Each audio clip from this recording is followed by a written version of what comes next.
जब हमारे किसान भाई मूंगफली की खेती करते हैं तो पीलापन की समस्या आती है, कंद गलन की समस्या आती है और प्रॉपर जो फलियां हैं उतना अच्छा दानों का भराव नहीं हो पाता है। कहीं कहीं पर एक दो दाने ही लग पाते हैं। तो कैसे पैदावार को बढ़ाया जा सकता है, खेती कब और कैसे करना चाहिए, अनुकूल समय, भूमि और खेत की तैयारी करते समय कौन सी खादों का प्रयोग करना चाहिए, एक एकड़ में उत्पादन के साथ साथ लागत, लाभ, मुनाफा, प्रति एकड़ बीज उपचार, सिंचाई, खरपतवार की रोकथाम के साथ साथ संपूर्ण जानकारी जो भी आपके मन में सवाल हैं और डाउट्स हैं कबार क्लियर करने वाले हैं, तो वीडियो पर बने रहिए। नमस्कार, आप देख रहे हैं दी एडवांस एग्रीकल्चर यूट्यूब चैनल। मैं हूं आपका होस्ट एंड दोस्त शिव कुमार। चलिए शुरू करते हैं। सबसे पहले बात करते हैं टाइमिंग। तो मूंगफली की खेती तीनों सीजन पर खेती की जा सकती है। रबी सीजन के लिए अक्टूबर से नवंबर, खरीफ सीजन के लिए जून से जुलाई और जायद पर मार्च से अप्रैल महीने पर आप खेती कर सकते हैं। इसके अलावा जलवायु और टेम्परेचर के ऊपर बात करें तो मूंगफली की क्रॉप के लिए ठंडे, नम, आर्द्र जलवायु की आवश्यकता पड़ती है और इसके लिए एवरेज जो टेम्परेचर है 15 से 36 डिग्री सेल्सियस का जो तापमान होता है काफ़ी अनुकूल माना जाता है। भूमि और खेत की तैयारी के ऊपर डिस्कशन करें तो वैसे तो मूंगफली की खेती सभी प्रकार की भूमि पर आप खेती कर सकते हैं।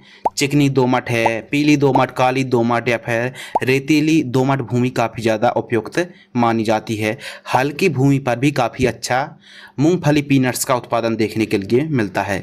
मृदा की पीएच वैल्यू 5.5 से 7.5 तक रहनी चाहिए। मृदा की पीएच जो वैल्यू है 6 के आसपास है तो अच्छा उत्पादन देखने के लिए मिलेगा, लेकिन 7.5 8 से अधिक है तो उत्पादन घट जाएगा। जिप्सम 50 किलोग्राम बुआई करते समय प्रयोग आपको जरूर करना चाहिए। उन्नतशील किस्मों के ऊपर बात करें तो भारत भर में सैकड़ों वैरायटी हैं, तो अपने राज्य, जलवायु, भूमि, तापमान, जलवायु के हिसाब से बेस्ट वैरायटी का चुनाव और सिलेक्शन करना चाहिए समय के हिसाब से। लेकिन काफ़ी अच्छा उत्पादन देने वाली किस्मों के ऊपर बात करें तो चाइना पीनट्स वैरायटी आती है, TVG39 के नाम से आती है, G10 के नाम से आती है, नंबर 4 GJG32 के नाम से आती है, CGM1, GJ2 और जलगांव जैसी वैरायटी हैं। इसके अलावा कादरी लपाक्षी 1812 के नाम से आती है और TG37A के नाम से आती है। इन किस्मों को आप लगा सकते हैं, काफ़ी अच्छा उत्पादन देखने के लिए मिलता है। बेसल डोज के ऊपर दोस्तों बात करते हैं तो SSP जब आप बुआई कर रहे हों तो उस समय प्राइमरी न्यूट्रिएंट देना बहुत ज़्यादा ज़रूरी है। Single super phosphate 100 kilogram, DAP di ammonium phosphate 50 kilogram और गोबर की खाद 2 ट्रॉली, क्योंकि पीनट्स एक कंद वर्गीय क्रॉप है और इसमें फास्फोरस और पोटास प्लस सल्फर की कुछ ज़्यादा ही आवश्यकता होती है आलू की तरह। तो मिट्टी पर जितनी फास्फोरस, पोटेशियम की मात्रा होगी, सल्फर की मात्रा होगी, पैदावार बढ़ने वाली है, तेल की मात्रा बढ़ने वाली है। तो इन बातों को ध्यान रखना चाहिए। हल्की भूमि है तो इस कॉम्बिनेशन का आपको प्रयोग करना चाहिए 1 एकड़ की दर से बुआई के समय। प्रति एकड़ सीड्स की ऊपर बात करें तो 1 एकड़ में 30 किलोग्राम से लेकर 40 किलोग्राम सीड्स की रिक्वायरमेंट पड़ने वाली है। और बुआई की भी अलग अलग विधियां हैं, मेथड हैं, जैसे सीडल विधि से आप बुआई कर सकते हैं, ब्रॉडकास्ट छिटका विधि से खेती कर सकते हैं और बेड विधि से भी आप खेती कर सकते हैं। मतलब लाइन से आप बेड बनाकर यदि खेती करेंगे तो पैदावार अच्छी होने वाली है। तो सीडल मेथड भी काफ़ी अच्छी है, बाकी बेड विधि से भी काफ़ी अच्छा उत्पादन देखने के लिए मिलता है। एक बेड पर डबल लाइन पर आप बुआई कर सकते हैं। कितनी दूरी पर हमको बुआई करनी चाहिए तो लाइन से लाइन की दूरी 16 इंच, पौधे से पौधे की दूरी 2 से 3 इंच और जो गहराई है, सीड्स की डेप्थ है, लगभग आपको 3 से 4 सेंटीमीटर गहराई पर आपको बुआई करनी चाहिए।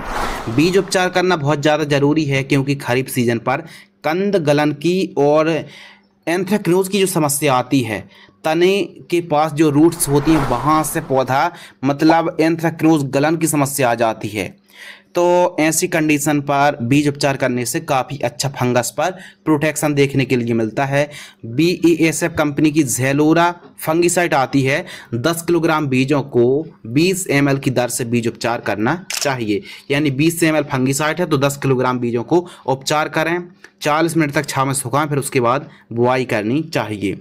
सिंचाई के ऊपर बात करें तो गर्मियों में आप स्प्रिंकलर्स हैं, ड्रिप्स हैं, फ्लैट एरीगेशन हैं, 8 से 10 दिनों के अंतराल पर सिंचाई कर सकते हैं आवश्यकता अनुसार। लेकिन हल्की भूमि है तो फिर 7 से 8 दिनों के अंतराल पर आपको सिंचाई करनी पड़ेगी। वीड कंट्रोल के ऊपर बात करते हैं, खरपतवार की रोकथाम, तो सबसे बेस्ट है, सबसे बढ़िया है कि निराई गुड़ाई करें।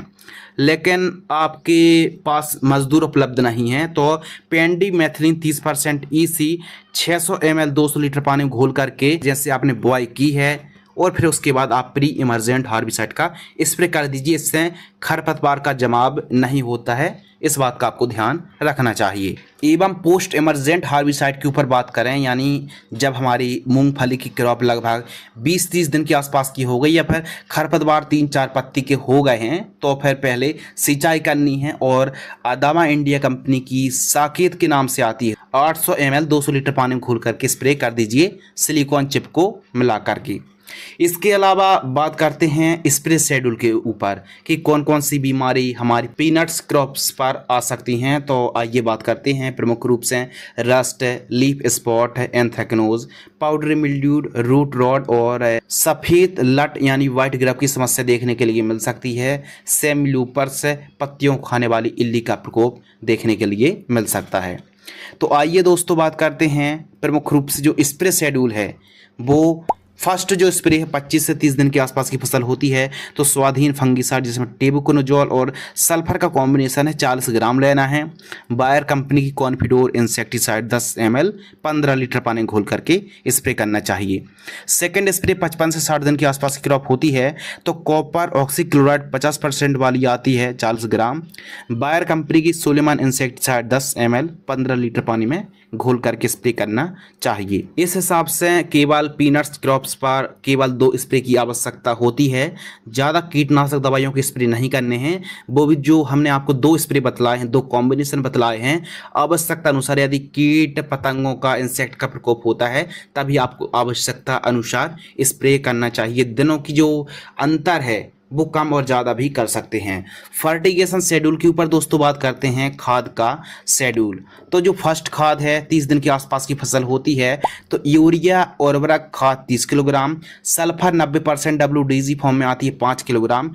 इन दोनों को ठीक तरीके से मिक्स करना है और 1 एकड़ में प्रति एकड़ की दर से जड़ों के पास देकर सिंचाई करना चाहिए। सेकंड खाद 45 से 50 दिन के आसपास की फसल होती है तो यूरिया उर्वरक खाद 45 किलोग्राम।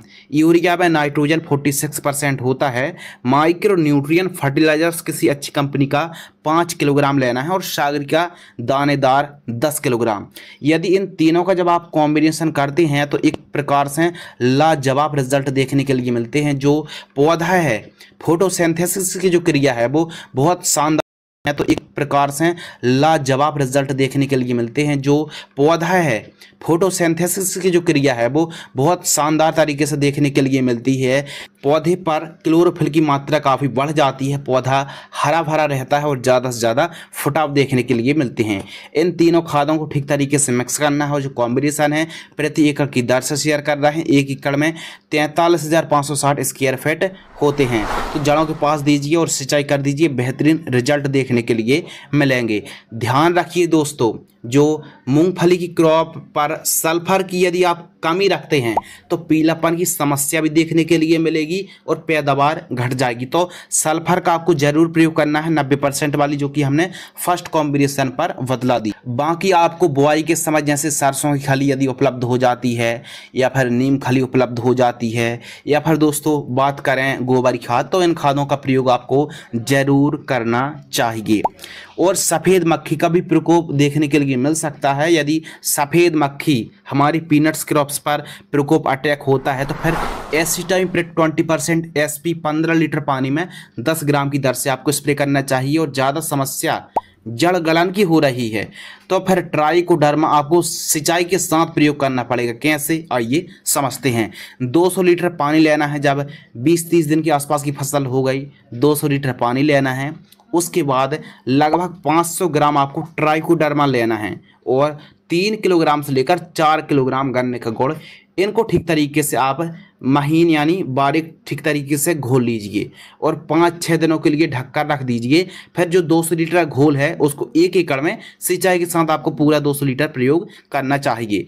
ऐसा आपको लगभग 45 दिनों के अंतराल पर 2-3 बार यदि ट्राइकोडर्मा चलाएंगे तो फिर जो पीनट्स क्रॉप्स पर जो बिल्ट की समस्या आती है या फिर जो सूखने की समस्या आती है, रूट रॉट की समस्या आती है, कंद गलन की समस्या आती है, एकदम निजात मिल जाएगी। तो इन बातों को ध्यान रखिए। और एक काम और जरूरी, कौन सा काम जरूरी है कि फलियों की संख्या और दानों का अच्छा भराव चाहिए है, चमक, क्वालिटी, साइज, शेप यदि बढ़ाना है तो एक काम करें कि जब हमारी फसल लगभग दोस्तों 80 दिन के आसपास की मूंगफली की क्रॉप होती है तो सिंचाई के साथ पेक्लोबुटाजोल 23% SC जो एक प्रकार की प्लांट ग्रोथ रेगुलेटर आती है 200 लीटर पानी में घोल लेना। इसको स्प्रे नहीं करना, सिंचाई के साथ आप सॉइल एप्लीकेशन से चला दीजिए। इससे जो बढ़वार है वो कंट्रोल होगी और वही जो चलाएंगे तो फिर जो पीनट्स क्रॉप्स पर जो बिल्ट की समस्या आती है या फिर जो सूखने की समस्या आती है, रूट रॉट की रेट देखने के लिए मिलता है।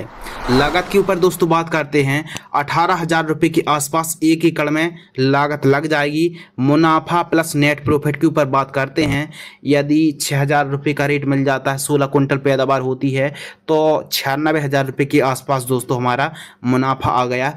18,000 लागत घटा देंगे तो 78,000 रुपये के आसपास नेट प्रॉफिट आ गया।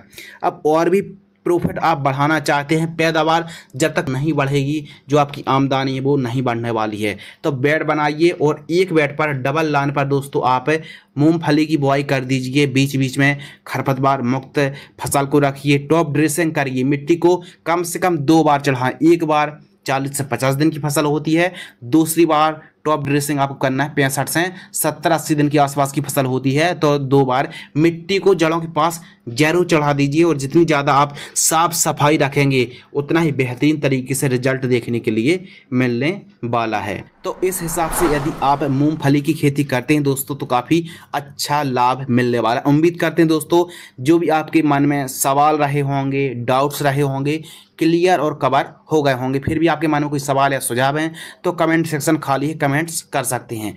मिलते हैं इसी प्रकार एग्रीकल्चर्स और एक और नई खेती किसानी संबंधित वीडियो के साथ। वीडियो को आपने अंत तक पूरा वॉच किया, वीडियो को अंत तक देखने के लिए आपका दिल से बहुत बहुत शुक्रिया। जय हिंद, वंदे मातरम।